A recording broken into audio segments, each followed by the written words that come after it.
Some decisions look tiny in the moment. Then Kyle Shanahan starts talking about how Santa Clara actually saw the board, and all of a sudden the whole conversation feels different. Today we are talking about trust versus public consensus. We are talking about a quiet roster cut in a cornerback room that just keeps getting bigger. We are talking about a veteran pass rush idea that could bring some life back to this defense.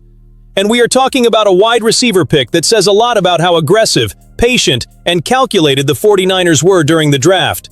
So if you ride with the faithful through all of this pressure, subscribe right now, because today is not just another news day.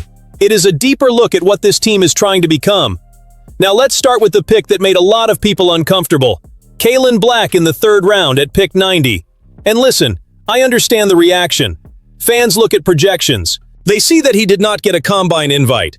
They hear people saying he might have been available much later, and the first thought is obvious. Why use that kind of pick there? But that is exactly where this conversation gets interesting. Because the draft is not a public approval contest. It is not about winning the internet for one weekend. The draft is about internal conviction. It is about who your scouts believe in, who your coaches can picture in the system, and who your front office is willing to stand behind when the outside world does not see it the same way. And Shanahan basically pulled back the curtain on how the 49ers got to that point.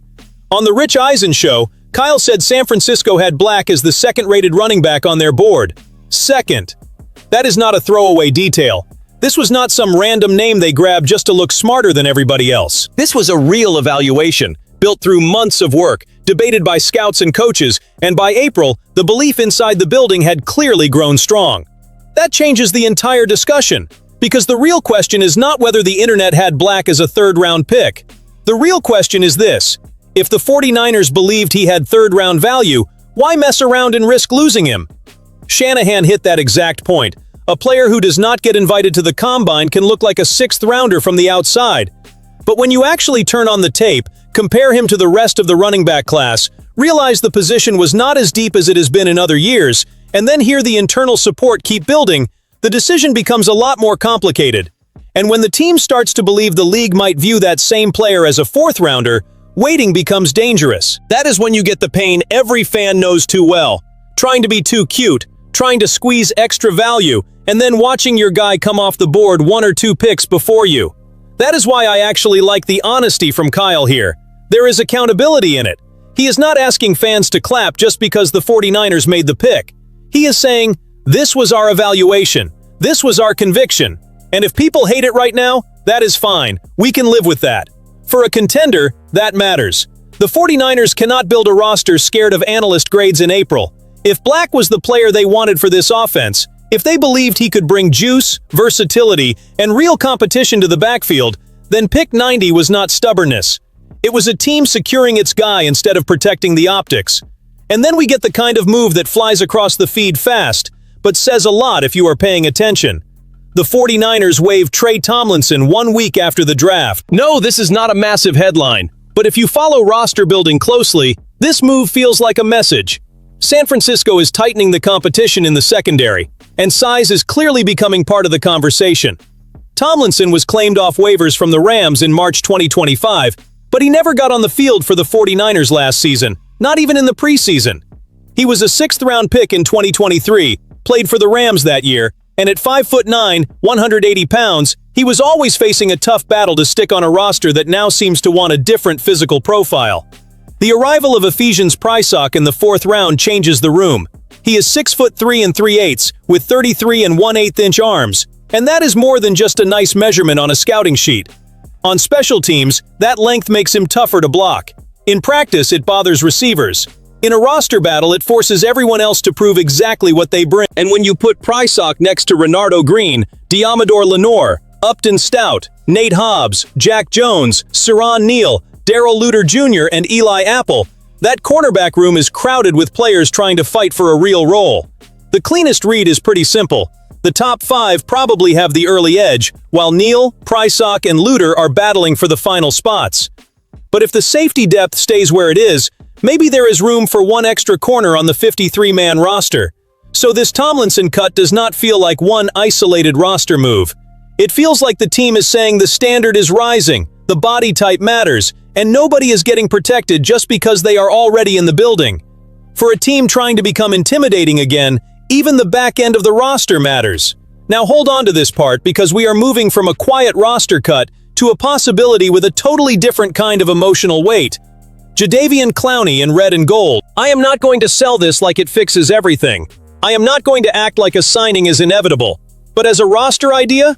As a response to a defense that finished last in the NFL in sacks? Yeah, I absolutely want the 49ers to have that conversation all the way through. Clowney is not the same force who entered the league as the #1 overall pick by the Texans in 2014, with expectations that he could become a historic player. Everybody understands that. His career has included injuries, inconsistent stretches, and years where the name felt bigger than the production. But for San Francisco, the point would not be signing the mythical version of Clowney. The point would be asking whether there is still a useful, physical, experienced edge rusher who can step into a rotation and turn limited snaps into real pressure. And there is one number that keeps this conversation alive. 8.5 sacks for the Cowboys last season. For a team that struggled badly to get quarterbacks on the ground, that number gets your attention. Not because Clowney would solve every problem by himself, he would not. But because the 49ers need to stop hoping that one or two names can carry the entire front. Good pass rush comes in waves. It comes from fresh legs. It comes from repeated attacks.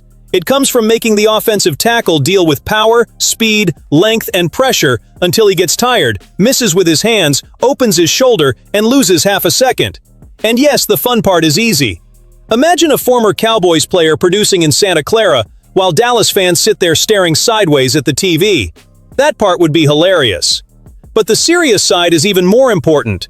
Contenders cannot be allergic to veteran help if the role and price make sense. Clowney would need to accept a clear role. A real rotation, heavy accountability, no star treatment, no pretending this is 2014 again. But if he is good with that, this gets interesting. And I want to hear from the faithful in the comments. Would you bring in Clowney as a pass rush rotation piece? Or would you rather bet only on the young players and internal development? Because to me, after finishing at the bottom of the league in sacks, pride cannot turn into stubbornness. If there is a reasonable chance to add presence, power, and disruption, the 49ers have to at least take that seriously. And now we get to the pick that will probably follow this class for a while. Deon Stribbling at the top of the second round, pick 33. A lot of people looked at that move like the 49ers had lost control of the board. But when Shanahan explained the process on the Rich Eisen show, the story became less about reaching and more about risk management. And honestly, this is where I think some of the criticism got way too lazy. Kyle said San Francisco entered the draft with only 6 picks, and that bothered him. Not just because of 2026, but because of what comes after that too.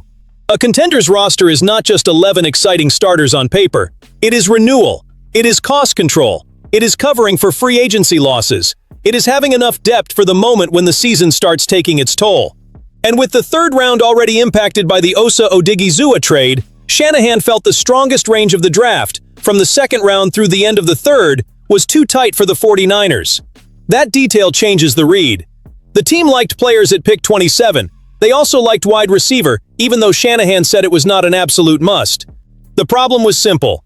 If San Francisco stayed put or moved up aggressively, they could have ended up sacrificing fourth-round picks and finishing with a class that was too small. For a team trying to compete right now while still feeding the roster for tomorrow, that would have been dangerous. So the 49ers made the move that takes patience and guts. They traded back. More than once. And trading back always creates that strange draft night tension because you gain capital, but you are sitting there knowing the whole plan can fall apart with one pick. Your target can disappear. The room can get tight. The fan base can start losing patience. But the reward was finding the balance. Add picks and still land a player they truly wanted. Shanahan was direct about it. If they had to pick at 30, they would have taken Stribbling. Getting down to 33 and still getting their guy was the ideal outcome for them. That does not mean every fan has to love the pick immediately, but it does change the criticism. This was not panic. This was not chaos. This was a plan executed with patience, margin, and conviction. And here is the emotional part. The 49ers are trying to rebuild strength without stepping away from the window. Stribbling arrives as an offensive piece in a league where you can never have too many weapons, especially when contracts, injuries, and wear can change the shape of a season in just a few weeks. If he becomes a reliable, explosive receiver who helps Brock Purdy and fits Kyle's system, nobody is going to care if public consensus wanted the 49ers to wait 10 more picks. They will remember that San Francisco maneuvered the board, landed 8 players with a real chance to make the roster, added a 6th-round pick for next year, and still walked away with a target they already had circled. That is the part I will defend. You can disagree with the evaluation, that is fair, but you cannot pretend there was no logic. The 49ers read the class, protected volume, targeted a specific range, and came away with the player they wanted. Now Stribbling has to turn conviction into production. Because in Santa Clara, especially after a pick this debated, talent is not enough. He will carry the question until he answers it on the field. At the end of the day, this is the message. You can question picks, you can debate value, you can demand results, but treating every 49ers decision like a mistake just because it does not match public consensus is lazy. Kaelon Black shows conviction. The Tomlinson cut shows a more demanding secondary. Clowney, if that conversation becomes real, represents urgency in the pass rush. Stribbling shows Shanahan trying to win a player and win capital at the same time. Now comes the part that decides everything: the field, the practices, and the impact. Hit the like button, subscribe to the channel, and comment which decision you think will age best for Santa Clara.